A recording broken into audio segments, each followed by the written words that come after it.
तो मोअज़्ज़िज़ नाज़रीन किराम, आज 21 फरवरी मीडिया प्लस में वक्फ़ अमेंडमेंट बिल के ताल्लुक़ से एक कुल जमाती मशावरती इजलास मुनक़िद हुआ और जैसा कि आप देख रहे हैं स्टेज पे तक़रीबन जमातों के ख़दावर क़ायदीन बशमूल कांग्रेस, TRS, MPJ अजीज़ भाई है, ये TRS के हमारे इनायत अली बाखरी साहब है और इनाम पार्टी के हमारे ज़ुबैर भाई है और भीम कमाल अत्थर साहब भी यहाँ पर मौजूद है और भीम आर्मी के हमारे रफ़ीक़ अहमद साहब है और हमारे रंजीत साहब की पार्टी क्या नाम,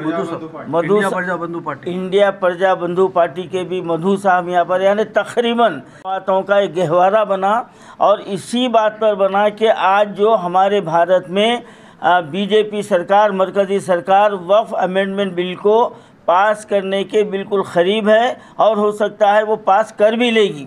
लेकिन अब इसका मतलब ये नहीं है कि वो पास कर लिए अब हम क्या कर सकते। तो ये जो है ना हमारी कमज़ोरी को ज़ाहिर करता है। बिल पास होने के बाद में उसको लागू भी करना एक मरहला है और लागू करने से पहले अगर हम अवामी तौर पर हुकूमत पर दबाव ना डालें तो वो आसानी से लागू भी हो सकता है। तो यहाँ पर एक ऑप्शन ये भी है कि सुप्रीम कोर्ट में उसको चैलेंज किया जाए, उसकी भी तैयारी चल रही है और इसके अलावा अवामी शऊर बेदारी और हुकूमत को भी ये बताना है कि मुसलमान इस बिल के लागू होने से मुसलमानों में कितना गम व गुस्सा है, क्योंकि यहाँ खुली तौर पर मुसलमानों की जायदाद को हड़प लिया जा रहा है और इसके लिए हमारे सामने बहुत अच्छी मिसालें हैं। आप किसान आंदोलन को ले लीजिए, आप सिख आंदोलन को ले लीजिए। आप जब ये लोग जो ना आंदोलन किए हैं तो वो बिल को वापस लेना पड़ा, उसको लागू गो के पार्लियामेंट में पास हो भी गया था लेकिन उसको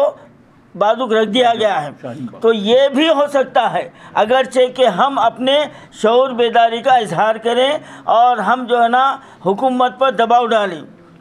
तो अल्हम्दुलिल्लाह आज भारत में मैं समझता हूँ तेलंगाना के इस हैदराबाद में इस ताल्लुक़ से अब हम एक ठोस कदम उठाने के लिए हमारे पास यहाँ पर तय हुआ है कि 9 फरवरी को इंदिरा पार्क पर सुबह से लेके शाम तक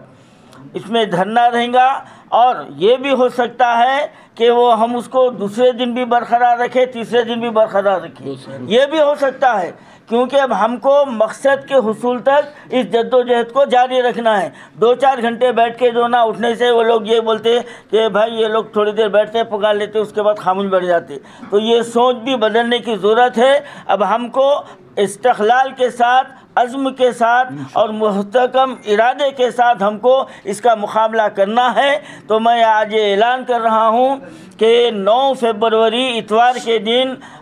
इंदिरा पार्क पर इंशाअल्लाह ताला बहुत बड़े पैमाने पर स्टेट लेवल पर तमाम अज़ला से भी अल्हम्दुलिल्लाह लोग आएंगे, हम उनको मदऊ करेंगे और अल्हम्दुलिल्लाह हमारे तमाम जमातों की शाखें स्टेटों में भी मौजूद है। ऐसा नहीं है, हर स्टेट में हमारे तमाम जमातों की शाखें हैं और वहाँ से भी लोग आएंगे और बहुत बड़े पैमाने पर हम ये जो ना धरना मुनज़्ज़म करेंगे। मैं इस प्रेस मीट के ज़रिए से तमाम मुसलमानों को, मेरी अपील मुसलमानों से है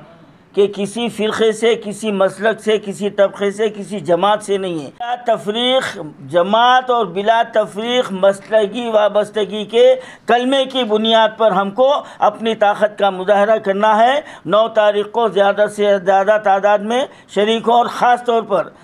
तौर पर जैसा कि अभी डिस्कस किया गया है कि हर आंदोलन की कामयाबी के पीछे हमारे ख़वातीन का, हमारी बच्चियों का, हमारी बहनों का बहुत बड़ा अमल दखल रहा है। तो इंशाअल्लाह ताला ये 9 तारीख़ को भी हमारे शहर हैदराबाद बल्कि तेलंगाना से कसीर तादाद ख़वातीन भी जो है ना इसमें शरीक रहेंगे और हम ये एहतजाज उस वक्त तक जारी रखेंगे जब तक कि किसी नतीजे पर ना पहुँचे। और हम ये भी जो ना तय किए हैं कि अनक़रीब हम चंद्रबाबू नायडू से भी हम जाकर मुलाकात करेंगे और उन पर दबाव डालेंगे कि वो हुकूमत के इस फैसले के ख़िलाफ़ आप जो ना कदम उठाएँ और उसको तायीद जो ना वापस लें। ये आज का हमारे मशवरे में तय हुआ है।